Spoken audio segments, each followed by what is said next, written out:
Good afternoon. Welcome to week 16 of our Lunchtime Live series. I'm Chandra Luckett, Chief Marketing Officer here at Chris 180, and we are thrilled that you decided to spend a little bit of time today with us talking about a very important topic. Today, we're going to be discussing one of the most hated phrases in America right now, the new normal. And truly, as we all know, with the rising number of COVID-19 cases in our country, here in our communities and across the state of Georgia, schools returning or not returning in the fall, people forced to make difficult decisions about vacations, family outings, and other things, will we ever see the old way of normal? And today we want to really tap into that conversation because many of us are drowning in anxiety, fear, and stress. And what we want to talk about today is a way in which we can move forward even in these uncertain times. Our presenters today will really give you some tips on ways to move forward and dealing with the ongoing pandemic that has not left our country. Today, our panelists include friend to the show, Rita Mathis, a licensed clinical social worker here at Chris 180, who serves as our director of training, and new Melissa Bauman, who is one of our therapists in our transitions program and a licensed marriage and family therapist. Ladies, take the conversation away. So good morning. And as we talk about this and thinking about the quote new normal, we understand that even today, they talked about in my county, which is DeKalb County, that there has been an increase of cases just within this week. So that anticipation that people are carrying of getting back to normal or how can I get back to my life is ongoing, and it is creating anxiety for people. I just read recently where at the beginning of the year before COVID, average rate for anxiety was probably at 18%, but since COVID, it's reached over 40%. So we know that people are really being impacted by anxiety and when we're trying to manage this, the COVID pandemic. But sometimes if we're waiting on things to get, quote, back to normal, even in that process of waiting, people start to experience anxiety and worry and start having panic attacks. And it is really a hard place to be. Yeah, absolutely. I think, the word normal implies that there is some sort of routine or something that is known or we're used to and just kind of comes second nature. And that I don't think any of those words really describe the current situation that we're in. People don't know what to expect. They don't know what today will look like or tomorrow will look like. Mm-hmm. A lot of changes coming up, and with change and uncertainty, comes a level of anxiety. Right. And so when you're having anxiety, some of the things you might see is feelings of helplessness or hopelessness. You start to worry all the time. So maybe having those what if questions. So what if this never gets better? What if? And in the process of having those what if questions, you start to have an increase of symptoms, like feeling helpless and overwhelmed and worried. And so someone had asked, and we had talked about this earlier, how do we know when we get to that point where it's crossed over from this is anxiety until to a problem? Mm-hmm. And one of the things that I tell my clients is when it reaches that level, that it starts to impact your functioning. You can't get out of bed, you're not eating, you're not sleeping, you can't concentrate. Then that's the level that is really starting to impact your functioning. Yeah, I've even had clients just say, they're not to any of like the bigger symptoms yet, but even just noticing that, they snap at their kids easier, or they're feeling, more irritable or more kind of on edge when they're generally not, just from this state of uncertainty and not knowing what to expect. No 2 days may look the same for some people right now. Right. And also understanding that, well, like I was saying earlier, we want to get back to that feeling of thinking about at the beginning of the year, we had never even heard of social distancing. Right. Nobody was wearing masks. Mm-hmm. So we have that feeling of wanting to get back to that place. Mm-hmm. I was talking to a friend of mine, we're talking about wearing masks, and there was a point where you saw someone with a mask, it would indicate danger. Absolutely. But not everyone is wearing masks. So this is something that is not going to go away anytime soon. So we have to develop strategies for coping with it over time. Absolutely. Yeah. It's almost like it, has reversed. Before wearing a mask meant danger, and now you see someone without one and it's, kind of the same message. So I think, there's a lot of, anxiety with we can control ourselves, but we can't necessarily control the environment or, other people's choices to wear a mask, to not wear a mask, to social distance, to not. Yeah. And thinking about what's coming up, kids returning to school, what is that going to look like for them? What is it going to look like for people coming back to work? Even here, when we think about how we used to be able to connect with our peers and hug each other, or even just be in the same vicinity as each other. So when we start thinking about our kids going back to school and coming back to work and how that's going to impact people's anxiety or worry, am I going to be safe? And sort of returning back to what we used to do, or what we used to call normal. Right. Yeah. I think a lot of people get really comfortable with, a routine. They know what their day looks like. They know what their weekday looks like in terms of, structure. I have my get up and get ready for work. I, get the kids out of bed. I put them on the bus. And so right now it's like all of the structure that people know and are used to is almost non-existent at the moment. Absolutely. So we think about, well, what are some of the things that we can do to kind of help manage that? I was watching on the news this morning, and they were talking about the impact of working from home and how that has impacted people's day. So typically we have a place we come to from 9 to 5 and then we go home. Yeah. But with the pandemic, our days have gotten longer because we have the kids at home. And so we may end up working at night because we couldn't get things done during the day. So our functioning just on day in and day out has really been impacted. Yeah. So on the news, they were showing this woman who's trying to be on the Zoom call for work. And in the background, there's this little kid screaming and crying, and she doesn't have childcare. So there's nothing really she can do with it. And so you can imagine how stressed out she is on that call where she's trying to do work and manage her kid at the same time. It could be quite impactful. Yeah. So I see we have a question. Yes, we do. And it says, with school set to return in some format and parents having to make the hard choices about returning or not or going digital, how can we involve our kids in the decision making about being virtual or not without scaring them? Well, I would just have very open conversations with them and just be really honest about what it might look like. Of course, on their level of understanding, and as much as possible, kind of create a sense of safety for them. Give them the opportunity to talk openly how they feel about it, and the opportunity to express that this might be scary, but we're going to come up with some things or ways to keep you safe.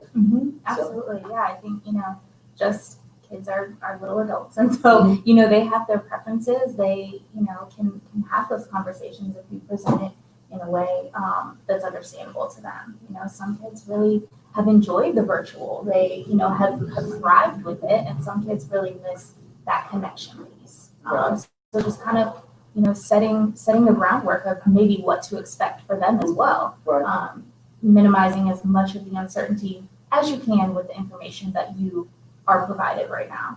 Right. Also talking to your schools about what is it going to look like for my child to come back? What are the programs or protocols that you are going to put in place for this? So having those open conversations about it. And also just talking about, like I said earlier, how we've been impacted by this, just the day in and day out, how we've been impacted by this pandemic. It's been really hard for people. It has, and I think there's this need for connection, and as humans, like most of us thrive on that interpersonal connection, and so I think a lot of the things that I personally kind of took for granted before, being able to stop by somebody's desk and check in, or hugging someone you haven't seen in a while, just all these changes that last minute you have to go, oh wait, is this safe right now? So I think on a lot of different levels, it's really impacted people in very individual ways. Right. One of the things I could think about, just even in my neighborhood, not being able to see my neighbors, not even my son and I, we go on walks together. And when he comes over, I'm not able to hug him, and I'm a big hugger. So that has really impacted us. as human beings, we live for connection. We thrive on that. So the fact that we haven't been able to do that is going to have an impact on people over time.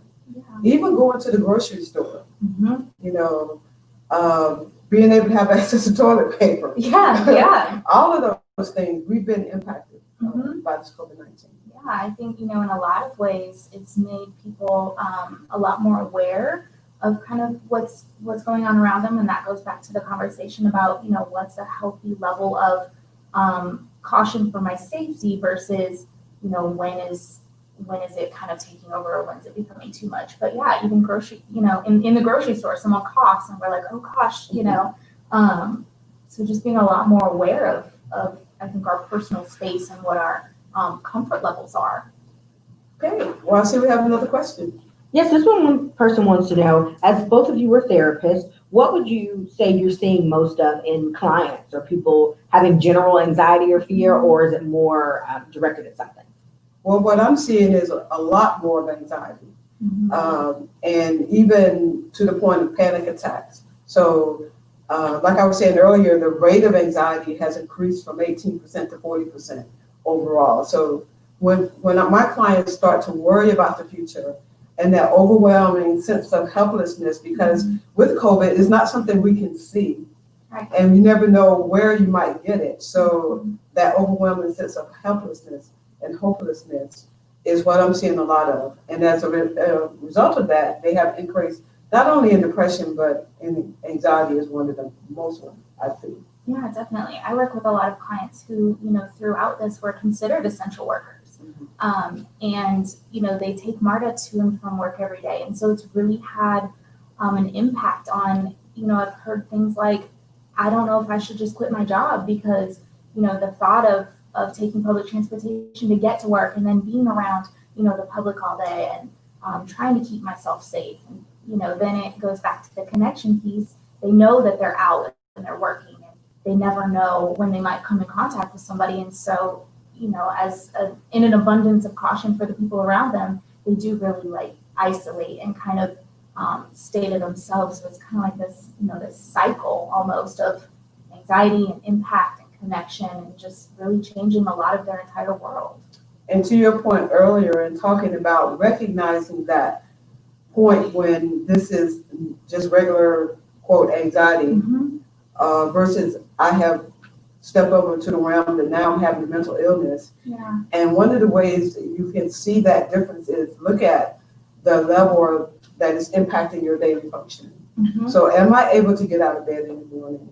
Am I able to focus and concentrate on my work? Am I being hypervigilant? And even having panic attacks. So those are valid responses to what's going on right now because it is scary. It is a very scary time, but understanding that there is help available also. Yeah, most definitely. And another thing that I wanted to talk about in terms of impact is looking at how we can continue to kind of make sure that we get the support that we need over time. And I see that we have another question. Yes, Grace wants to know on Facebook, how can we deal with other people in our community who are quick to brush off the anxieties of others during this time? Wow, that's a good question. So one of the things we have to understand is we can't control others. The only thing we can do is make sure that we're doing what we need to do for ourselves. So if you are encountering someone who's not wearing a mask, who's not honoring social distancing, you can yourself do that. You can ensure that you have on the mask and that you are doing that social distancing for yourself. As frustrating as it is to think that there are people who are not going to honor that, we have to make sure that we're doing it for ourselves. Yeah, I think just determining your own comfort level and setting your own boundaries and, having a realistic understanding of things that we can and that we can't control. So just setting things in place for yourself that you're in control of, wearing a mask, having hand sanitizer, whatever makes you feel comfortable to kind of navigate those situations. Yeah, and I just want to validate that is frustrating, and that's something that I hear a lot from clients. Yeah. I can't, how can I be safe if other people are not around me as safe? But you can't take control of your own situation. Sure. And, one of the things that keeps coming up also with my clients is that, they feel like their world has gotten a lot smaller, that the kind of connections with other people, not only at work, but even in the public, has gotten smaller. So that has really increased the symptoms of anxiety as well. And not only that, depression. Things like if you have someone who's in the hospital, you can't go see them. Right. And imagine how hard that is in terms of connections with people. Especially too, when we're coming up on holiday weekends and the summer, and so many people, have trips planned months in advance to go, see new places, get out and explore, connect with family that's far away, and having to make those difficult decisions. Do we go or do we not? And we do have this holiday weekend coming up. And typically this is a time where people will be on the beaches, or they will be at barbecues, or all kinds of things where people will be connecting. So it's been really hard for people to think about holidays coming up and the shift and the change that they're going to have to do, because now they can't do that. Right. And it really does impact people over time. Yeah. Okay, we have another question. Yeah, so this one says, my office is set to return in a few weeks, and I'm scared about the possibility of my coworkers not fully following our new rules. How can I express that to my boss without fear of retribution, that I am being too much? Well, I think that you have every right to express that to them. And hopefully, the way that you present it, but at the end of the day, you have a right to say that this is what I need for my job. Regardless, I understand that there might be fear of retribution, but you have to weigh that against your safety and your health, and being willing to take that step and just say what you need and ask for what you need. Hopefully, organizations will be mindful of that, especially since we are continuing to have an increase in it. Right. So I would be, I know it might be scary, but definitely taking that risk to ask and make sure that you're safe and your coworkers are safe. Yeah, definitely. And if there's not, standards or rules put in place, or a structure, voicing what would be best for your office and, your work environment, and how we kind of implement that going forward. Absolutely. That's a great question. So I want to kind of talk about some self-care and things that you can do to help yourself through this time. Because we talked about the impact of it, that people are having anxiety and it's really affecting their sense of normal, all those things. But there are things that you can do to help yourself through it. There are some strategies. So, for example, in my neighborhood, when this first started happening, people pulled in and people felt really isolated. But someone sent out a message throughout the neighborhood to say, okay, at 4 o'clock today, we're going to all come out and greet each other and say hello and check in with each other to make sure that we're okay. Yeah. So you kind of get a little bit of a connection, but you do that safely.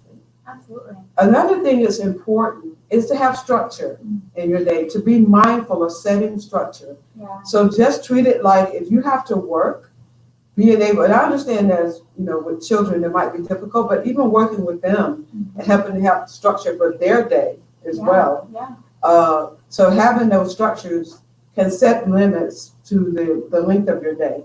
Absolutely. So think about, I'm going to go to work at home from 9 to 5 and do what I can do during those hours. And then after that, I'm going to put everything down and I'm going to have time with my family. Again, I recognize that comes with challenges, but being mindful of setting those things up. Yeah, I think routines are really, really important to make us, feel safe, and we have consistency and some predictability in this time when you don't have a lot of control over things. And so, being kind to yourself, really, if you are trying your best to set these boundaries and structures in place, be kind to yourself. Take breaks throughout the day. You just need to get up and walk away from the computer for a few minutes. Do something that kind of grounds you and brings you back to a place, where you can focus and be productive. Right. And one of the things you talked about was rituals. So it's important to be intentional about these things. So, okay, for self-care, taking a walk, making sure that you do that on a ritual or a practice, something that you do every day that feeds your spirit, So taking a walk, connecting with friends as much as you can, making sure that you're eating right, making sure that you're getting enough sleep. All of those things are going to help with you being able to manage the anxiety and all the stress that you're feeling as a result of the pandemic. Yeah. And being intentional about it, making sure that you're doing it every single day and creating that practice. Yeah, I think self-care is something that we hear a lot, the word, but like, what does that really mean, right? How do I know what works for me, or what works for you might not work for me? And so I think, that's one positive that we've seen is there's a lot more opportunity for kind of self-exploration and trying new things and, things that maybe you didn't have time to do before or you didn't think about before, and being pleasantly surprised when something just kind of helps you go back to your baseline and feel relaxed and comfortable. Right. There's another thing that I help my clients with is a mindfulness practice. So this is something that you can do every single day. So mindfulness is taking deep breaths. And this is something that you do every day. Create a routine around it. Create that practice of I'm going to go and sit for 10 minutes and take in some deep breaths. And I'm going to say positive things to myself. Another thing you can do is if you have a Fitbit, you can set it to go off like 10 minutes before each hour. And that 10 minutes, you do body scans. Where am I holding tension in my body? And do some mindfulness practice around letting that go. That really does have a positive impact over time in you being able to manage and cope with the anxiety that we're dealing with right now. Yeah, I think just acknowledging, like you said, that there is anxiety is, it's okay that's happening right now. That is a normal reaction to what we're going through. And again, I'll say it again, be kind to yourself. We're all kind of in this together, yet, separately. And just acknowledging how you're handling it and taking breaks when you need it. Right. And we had started this conversation off talking about normal. So one of the ways that we may bring a little bit of normalcy is to find ways to do things that we haven't been able to do in the past. Yeah. Like our poor people, young people who didn't get to walk across the stage this year. But then there were people who created drive-by graduation celebrations, or they created new ways for them to still be able to celebrate. And I see we had another question. Yeah, so this one comes from Facebook, from Hemi, and she wants to know, how do we manage our own stress while also trying to show up to support others? And like I was just saying, internally, one of the ways you can manage that is creating practices, creating rituals, doing deep breathing on a regular basis, and checking in with your negative thinking. What thoughts that are creating stress in me, and using mindfulness practice to cope with that is really important. That practice is what's really important. Doing it every day, being intentional every day about making sure that you're doing that. Yeah, I think, taking care of yourself so that you have the capacity to be able to be present and support other people. And always, also, it's okay to set boundaries for yourself right now. You can only, give what you have. And it's important to, take care of yourself more than anything. Right. And like I was saying before, creating ways to bring as much of that sense of, quote, normalcy to our world is important. Finding ways that, like I said, we were not able to do the graduation, but we were able to come up with some creative ways to make sure that they were celebrated. And so if you're missing something, think about ways you can still have that and create that in your world. Yeah. And if it gets to the point where you're feeling that it's crossed over to maybe you're not being able to cope with the symptoms of anxiety, or you're struggling, I really encourage you to reach out. There are services available, of course, here at Chris 180, that you can reach out and get help for those symptoms. Yeah, I think that's one, positive thing that we've really seen out of this is, the access to services and, the availability now, where maybe before people that didn't have access to, come into services, we can, do telehealth sessions and now and connect with people and get support in ways that maybe we hadn't thought about before. And the telehealth has really helped people who have children or can't drive right now. So they've been able to have more access. So that's been a really good and positive thing over time. Yeah, absolutely. It's Looks like we have another question. Yeah, so this one comes from Facebook. It says, what tips do you have for setting boundaries without offending people? So I would just be honest with people about what I need. You can, like I said, you can't control how people are going to respond to what you need, but I would just say and state, this is what I need. And just hopefully they will be able to be supportive of that. But just being open and willing to say, this is what I need for myself or for my own sanity right now. Yeah, I think, starting with an I statement or starting with something that, is about you, where you are, how you're feeling. I think that, is an approach that I think most people can understand and doesn't come off so much as, you're doing something. It's this is how I feel and this is what I need right now to feel safe and comfortable. Absolutely, using those I statements is really important. So to help people to understand that this is just where you are and what you need right now. Yeah. We have another question. So this one says, I'm struggling sleeping at night because I'm stressed out thinking about COVID, racism, and all the horrible things that have happened in our country lately. Do you think I should consider talking to someone? Yes, and I just want to validate that a lot of people are struggling with it, and you're laying there and your mind is just turning. Again, if it's gotten to the level that it's impacting your functioning, absolutely reach out. Maybe consult with your doctor if you feel like you need some additional help. You can also try mindfulness practice, try deep breathing, trying ways to slow your brain down. If you're watching television at night, turn the TV off, turn the lights off, and try to do that deep breathing and mindfulness practice. It does help. Yeah. But if you feel like you need a doctor, absolutely reach out for help. Yeah. I also have had some clients, with the mindfulness practice, calming noises, something else that's soothing, that kind of takes their mind off whatever thoughts they feel like, are overwhelming at the time. Right. We have another question. Yes, this one says, what advice would you give to those in our lives who want to spend time together, but without social distancing? How can I navigate that relationship without making sure I don't offend anyone? Right. So again, education might be an opportunity to, when you start talking to them, maybe presenting some information about why you're wanting to do this. Talking about the fact that the COVID numbers are continuing to go up.